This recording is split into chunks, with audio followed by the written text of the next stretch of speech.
This is why you need to hear about Bezalel Smotrik's latest controversial statement. His words have sent shockwaves through the international community and have sparked a heated debate on the ethics and morality of such a stance. During the Qatif Conference for National Responsibility, Israeli Finance Minister Bezalel Smotrik stated that starving 2 million Gaza residents could be justified and moral until Israeli hostages are returned. This statement has not only raised eyebrows, but has also drawn severe criticism from various quarters. He acknowledged, however, that no one in the world would let us.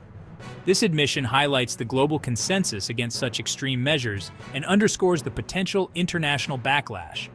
Smotrik's comments have inflamed tensions, with the United Nations warning that half of Gaza's population is already facing starvation.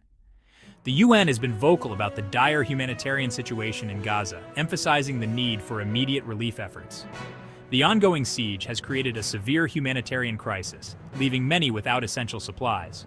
Water, food, and medical supplies are in short supply, exacerbating the suffering of the civilian population. International reactions have been swift. Protests have erupted in various parts of the world, with people demanding an end to the blockade and calling for humanitarian aid to be allowed into Gaza. The International Criminal Court's prosecutor is seeking arrest warrants for Israeli Prime Minister Benjamin Netanyahu and Defense Minister Yoav Gallant on charges of using starvation as a weapon of war. This move by the ICC has added a new dimension to the already complex situation. Meanwhile, Israel defends its actions, citing security concerns and the need to dismantle Hamas, the militant group controlling Gaza. The Israeli government argues that their measures are necessary to protect their citizens from terrorist attacks. The conflict remains a contentious issue, with both sides entrenched in their positions.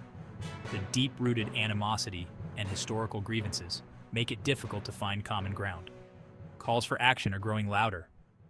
Human rights organizations and international leaders are urging for immediate intervention to prevent further escalation and to address the humanitarian needs of the people in Gaza.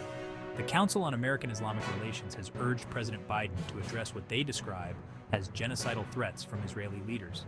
They're calling for a more robust response from the international community to hold those responsible accountable. Editorials in Israeli media are calling for Smotrik's dismissal, emphasizing the need for responsible leadership. Many believe that such extreme statements do not reflect the values of the Israeli people and could further isolate the country on the global stage. A proposed deal to exchange hostages for Palestinian prisoners offers a glimmer of hope but faces significant political hurdles. Both sides have set stringent conditions, making negotiations complex and challenging.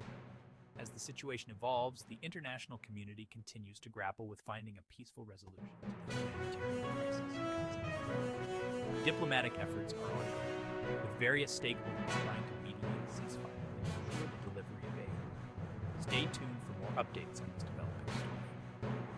The situation in Gaza remains fluid, and new developments are expected as international pressure mounts and negotiations continue.